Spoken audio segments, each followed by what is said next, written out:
Hello everyone, I'm Dr. Karthikeyan, consultant pediatrician. Today we're going to talk about a very important topic which gets asked by parents during our consultation.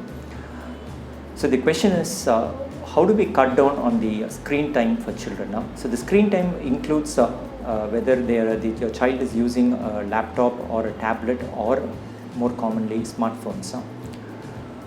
So parents keep asking us this question as to how can I cut down on the screen time for my children now. First of all, you need to understand what are the symptoms associated with prolonged screen exposure in children. So young children tend to have a problem with social interaction if they spend too much time with their screens. For example, a young baby child could have problems with interaction with a child of her or his age. They may not be interested in playing with children of their age. Slightly older children, they can have problems with talking to children of their age. They can have symptoms like headache, eye problems such as short-sightedness. They may not be able to see things at a distance clearly. They may need glasses to for the correction of their eye problem. Some children complain of constant headache. Some of the children tend to have poor sleep quality, hence they feel sleepy at school and they can have problems with their academic performance in school. So these are some of the common symptoms which are associated with prolonged screen exposure in children. So as parents, what can we do to minimize these risks? So as a parent, I think we need to set an example. First of all, parents should cut down on screen time exposure. When you go home after work, make sure you spend quality time with your children. So do not open your smartphone or your laptop and start browsing them in front of your children. So at least allow for 1 hour before bedtime, no digital devices time every day. So this will ensure that you and your child will go to bed early, have proper quality of sleep and wake up fresh the next day morning. The second important thing is discuss with your children about the symptoms which I mentioned before and find out if they have any of these symptoms.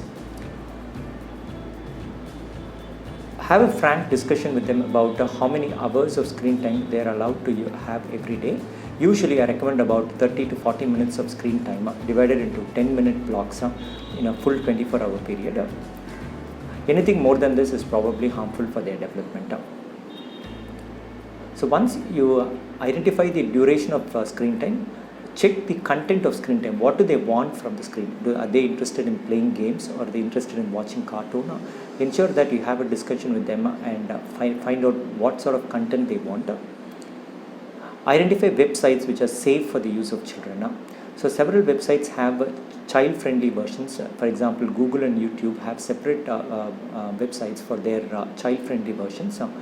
Ensure that you download these into your smartphones and allow your children only to use these child-friendly websites. The next important thing is always have control over your smartphone. So make sure you have a username, lock your smartphone with a screen lock, either by using your fingerprint sensor or by having a digital password. And keep changing these passwords quite frequently because children have a knack of finding out these passwords very easily when you actually try to access your smartphone. So as a general rule of thumb, I tend to change the password of my smartphone once a month so that the children don't access my smartphone unnecessarily. The next important thing is have some parental control apps downloaded to your smartphone. There are several smartphone apps available these days, which ensures that whenever your child downloads an external application or an app, they have to pass through these parental controls, and you will be aware of what sort of content gets downloaded onto your smartphone, which are accessed by your child. So hopefully with these simple changes to your habits, you can have a good control over your children's use of smartphone, and you can also spend quality time with your children now. Thank you. If you like this video and find it to be useful, please share it with your friends. Also make sure that you like this video and provide some comments in the comment section below. Thank you.